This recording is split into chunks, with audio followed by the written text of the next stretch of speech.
La guérison est souvent donnée sous une forme tout à fait différente de celle qui était attendue. Nous souhaitons fréquemment une guérison totale et nous ne reconnaissons pas une restauration réelle dans laquelle peuvent subsister des fragilités physiques et psychologiques. Les accepter et les assumer avec un cœur pacifié et éclairé est un véritable trajet vers la guérison.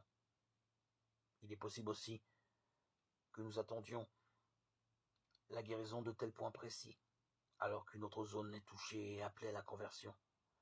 Renoncer à obtenir un fruit immédiat est une disposition du cœur fondamentale. Nous allons marcher, poser un pied devant l'autre, jour après jour. Apprendre la docilité guidée par l'esprit. Nous sommes généralement préoccupés d'être délivrés d'un tourment précis, d'une petite chose qui nous dérange ou nous inquiète, d'un symptôme gênant et qui est en fait la manifestation d'une douleur beaucoup plus profonde. Si la graine n'est reçue que dans l'intellect, le mental, la raison, si l'esprit et le verbe ne pénètrent pas jusqu'au cœur de nos entrailles, de notre chair, de nos grands remous intérieurs, rien ne sera vraiment touché.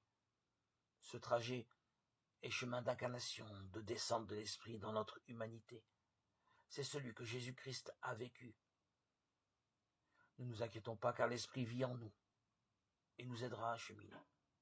C'est lui qui appelle sur cette route celle de tout humain qui expérimente à sa mesure et par le Christ comment le Verbe s'est fait chair. Jean 1, 1, 14. Comment la parole touche la chair.